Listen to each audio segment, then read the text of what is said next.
Pojď se mnou, milá, pojď se mnou, milá, přes tu dolinu, uslyšíš o mě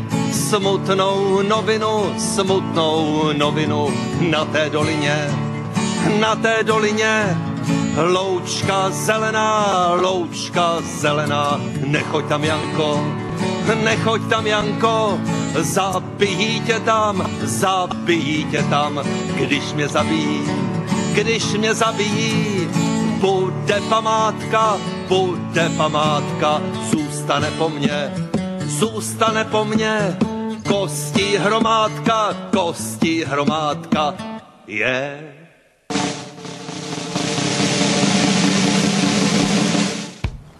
Temperamentní Slovák Vlado Prislupský by letěl i na draku, jen aby se dostal za železnou oponu. V Československu ho totiž čekalo vězení. Tak si sedl do Rogala, ve který předtím nikdy neletěl, a přes veškerou panickou hrůzu přistál na louce u bavorské vesnice Ruding. Praha v červnu 1987 vítala delegaci na nejvyšší úrovni, premiéra komunistické Číny Čao Cianga. S ním do Prahy přijíždí i mladý nadějný politik Wen Jiabao, další budoucí čínský premiér. Na sjezdu českých dramatických umělců populární herec Miloš Kopecký kritizuje průběh tzv. Perestrojky v Československu. Nelíbí se mu, že českoslovenští komunisté jsou dokonce méně pružní než jejich kolegové v Sovětském svazu.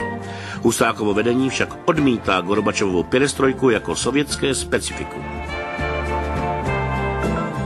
V roce 1987 natáčí kapela Poutníci první stejnojmennou desku. V prodejnosti je nejúspěšnější dodnes. O rok později se vydávají na profesionální dráhu. Koncertují v zahraničí a dvakrát jim byla ve Spojených státech udělena cena za nejlepší neamerické album roku. Vlado Prislupský, který uletěl do Německa na Rogalu v květnu 1987, nebyl jediný, kdo se takhle pokusil dostat na západ. Rogalo použilo více uprchlíků, ale ne každý měl štěstí jako on. 28. srpna 1984 se s motorovým Rogalem pokusili přiletět z jihomoravské Pálavy dva muži. Místo si vybrali pečlivě, byli tam asi 5krát nebo 6krát. Let ve dvou si také vyzkoušeli, jenže za světla. Tentokrát startovali ve 2 hodiny v noci a let skončil tragicky. Rogalo se zřítilo z výšky asi 5 metrů.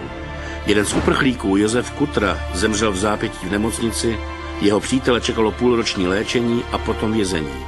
2,5 roku. Ale byly i jiné případy. S motorovým Rogalom, dokonca s 3-ročným synom, preletel 35-ročný muž cez Slovensko alebo československo-rakúsku hranicu. Jeho přelet zaznamenali pohraničníci až na styku Znojemské a Bratislavské brigády. A to až v okamžiku, kdy otec s dítětem byli už nad rakouským územím. Každý takýto prelet bol rizikový. Tí, ktorí s tým strojom leteli, museli letieť v nízkej výške, aby neboli zachytení radarom. A bolo riziko zo strany príslušníkov PS, ktorí vlastne priamo na tou demarkačnou čiarou ich mali na dostrel. Úspěšný byl nakonec i útěk Vladimíra Prísľubského, ale až nakonec. Jeho cesta za hranice nebyla jednoduchá. Vlado Prislupský byl totiž ještě na začátku 80. let spokojeným vedoucím hotelu ve slovenském Kežmaroku. A potom se najednou všechno obrátilo na ruby. Ja som tam mal vždycky rezervovaný jeden stôl. Ten nesmeli čašníci nikdy obsadiť, ten musel byť vždy voľný pre mňa. No a sme prišli tam, i samozrejme hneď flašku na stôl. A zhodou okolností nebolo veľa ľudí vtedy v tej vinárni. A som videl tam 2 devčatá. A ja som sa s nimi rozprával, prišiel k stolu človek. Ja som policajt a ukážte váš občanský preukaz. A ja mu hovorím, a to mi môže povedať kde kto. Tak sa mi ukážte, nejaký preukaz mi ukážte, alebo čo, že vy ste policajt. Tak on vyťahol nejakú legitimáciu a mi ukázal, takto ja sa pozriem, a isto to bola policajná legitimácia, hej. A ja som pekne zatvoril a hodil som mi na tanečný parket. Ja hovorím, takých legitimácií ja vám zajtra dám 15. A jak som mu toto hodil, on mi jednu vsúkal, hej, ma udrel. No a pri tej palenke, čo som trošku vypil, tak v tú ráno som skočil po ňom, no začala bitka. A oni tam vtedy oslavovali, asi 10 tam boli, tí štvrťáci. No a oni sa postavili a do mňa, všetci. No ale keď moji čašníci videli, že mňa bijú, no však oni, a tí, čo boli so mnou, tí si tiež nedali dlho čakať, tak sa pustili tiež do nich. No proste vznikla mela, tam bola bitka, taká bitka, neuveriteľná bitka bola, hej. A teraz ja sa postavím, hej, a tam nejaký, ja som podplukovník, hej, to bol podplukovník od polície, ale vy tu zajtra nebudete riaditeľ, ja ti jebem aj riaditeľstvo, ja nepotrebujem byť riaditeľ, ty hovado jedno. Ja nemôžem už 10 rokov nikde vycestovať tu kvôli takým svíňam, jak si ty. Proste som mu to vynadal, tak mu vynaložil a dávaj, ja bí ho. Tak naložil som mu, ako sa do ňom mestilo, hej, či je plukovník, či podplukovník, to by vôbec nevadilo. Sice urputná, ale přeci jenom hospodská bitka se stala začátkem problému. Vlado Prislupský měl skončit ve vězení. Nasadili na mňa takých 5 ľudí, ktorí ma sledovali u mňa v robote. Za každú cenu mi chceli niečo dokázať, za čo by ma mohli posadiť do basy. Oni tam mali jedného recepčného, ktorý si evidoval, hej, býval a neplatil, hej, býval a neplatil. A to boli ministri, tam spali u mňa, tam u mňa kde kto spal, hej, lebo chodilo ku mňa, ja som mal spustu návštev všelijakých. Ale takí ľudia skutočne u mňa neplatili nikdy za ubytovanie, ale to nebola moja záležitosť len, ale to bola záležitosť podniku, lebo keď prišiel minister financií a býval u nás, čo ja viem, bol tam 3 alebo 4 dní, alebo víkend, a on odišiel od nás preč, tak nám poslal 500 000 korún pre firmu, nie pre Prislupského. Máte na výstavbu, čo ja viem, bazénu. Sbírání vymyšlených důkazů proti Vladovi Prislupskému trvalo STB několik měsíců. Jedného dňa v Spišskej Novej Vsi, keď som si išiel rozšíriť vodický preukaz, tam som mal dohodnuté skúšky, prídem na skúšky, tam ma už čakali, pôjdete s nami a po Prade mi prečítali obvinenie. A za čo? A teraz mi povedali, ste ubytovali hosti za toľko, nezobral ste peniaze, ste okradol štát, to je 132, bol paragraf vtedy. Prádlo ste dali vyradiť, ste kúpili nové, ste ho vyradili, nové ste si zobral a staré ste doniesli a ste dali vyradiť, staré prádlo. Vlado Prislupský skončil na 9 měsíců ve vazbě. A když jej před soudem propustili, vzali mu všechny doklady. A tak se rozhodl přejít s přítelem, který pásl ovce těsně u hranic, tajně do Polska. Chtěl si tam koupit falešný pas. Ovšem nevyšlo to. A tak začal pracovat jako zedník. Keď sme boli na jednom družstve pri Prešove, tak som robil strechu a keď som bol na streche, tak ponad nás lietal na Rogale tam jeden chlapec, neviem, kto to bol, do dneska neviem, kto to bol, ale proste on tam lietal. A ja tak pozerám a s kamarátom tak hovorím, počúvaj, táto jediná šanca by bola kurník šopa tady z tohoto problému a z toho marasu utiecť na tomto Rogale hore Boha. Tá myšlienka mi tam vtedy skrstla, no a keď som sa dostal z tamade domov, tak moja prvá cesta bola čo? Hľadať, kde je také Rogalo, ja pozháňam a kde kúpim. Rogalo koupil. Ovšem při cvičném letu, jediném, který podnikl před svým útěkem, jej rozbil. Rychle se opravovalo. Ovšem mezi tím byl odsouzen. Do nástupu trestu mu zbývalo několik týdnů. Rozhodnutí soudu nižší instance se ruší. Vladimír Prislupský se odsuzuje k trestu odnětí svobody na 3,5 roku nepodmíněně.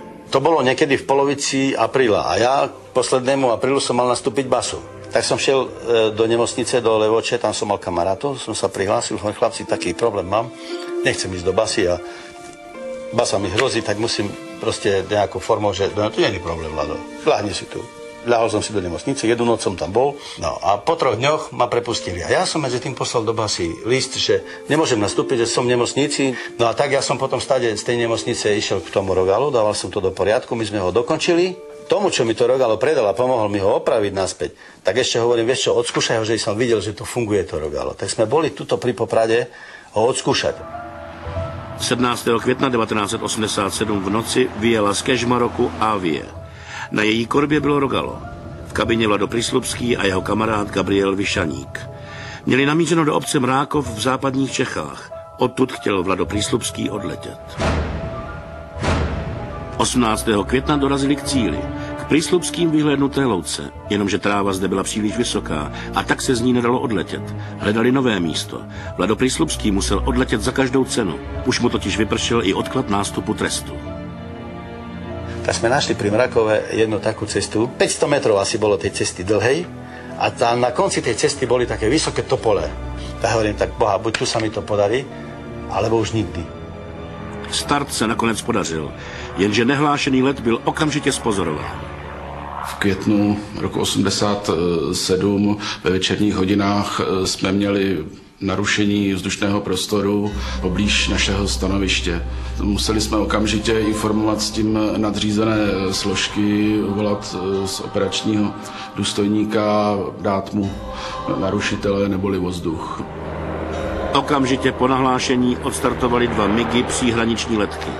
Vlado Prislupský naštěstí letěl příliš nízko, takže nemohli zasáhnout. Hodně riskoval. Riskoval i to, že bude dán povel pozemním hlídkám ke střelbě.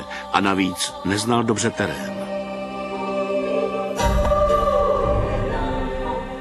Docela nás zaráželo, že neletěl rovnou do Německa, ale odbočoval směrem na Maxov letěl. Přes pohraniční rotu Maxov. Jak vyleteli tie stíhačky naše 2, tak tie som videl, hej, počul som ich najprv, to som ich videl, reku, no tak ty preletia okolo mňa a spadnem dole. Ale keď oni preleteli ponado mne a sa vrátili späť, a oni len otočili a išli naspäť, tak reku, a boha, už nie som v Česku, už som isto v Nemecku, lebo ináč by boli pri mne. Asi po 40 minutách letu začal Vladovi Prislupskému docházet benzín. Věděl, že musí okamžitě přistát. Som bol pred Rodingom, som videl zase tam takú obrovskú dlhú lúku, možno 3 kilometrová, taká lúka, veľmi krásna.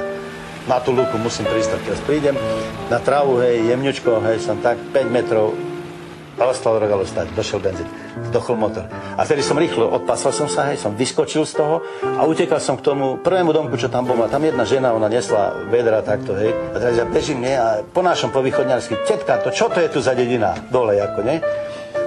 Kúka na mne, položila tie vedre. A vás? Das ist Bundesrepublik Deutschland? A ona chvíľu rozmýšľala a potom hovorí, ja, das ist Bundesrepublik Deutschland. A ja som si kľakol, hej, a boskal som zem, sa postavil a ona si myslela, že mi šibe. Nevedela nič, že čo sa udialo, že tam Rogalo vedľa nej pristalo, nie? Ja sa vrátim k Rogalo, už tam bolo kopu ľudí. Mezitím se na československé straně rozběhlo vyšetřování. Přítel Vlada Prísľubského, který mu pomohl převést Rogalo na hranice, byl kolem 6. hodiny raní zatčen u Brna. Zapieral veľmi dlho a bol usvedčený traktoristom z JZD, ktoré bolo v blízkosti miesta odletu. Priateľa pána Prísľubského nakoniec odsúdil okresný súd v Poprade na 15 mesiacov nepodmienečne. A Vlado Prislupský byl náhle slavný. Poskytoval rozhovory, Rogalo od něj koupilo muzeum Berlínské zdi. V novinách vyšel velký článek Dobrodružný let na Drakovi a novináři pro něj měli nové jméno. Ptačí muž, Vogelmensch. Vlado Prislupský se v Německu usadil a začal podnikat znovu ve svém oboru. V pohostinství. Vogelmensch, Vlado Prislupský a neb slovenský Ikaros se vrátil zpátky domů hned, jak to šlo. Trest, před kterým tak panicky utíkal, byl zrušen Havlovou generální amnestií. A v Tatrách, kde zase stál pevně na zemi, si založil restauraci jménem Rogalo. Ale do skutečného Rogala už nikdy nesedl. Velká je sem šplouchá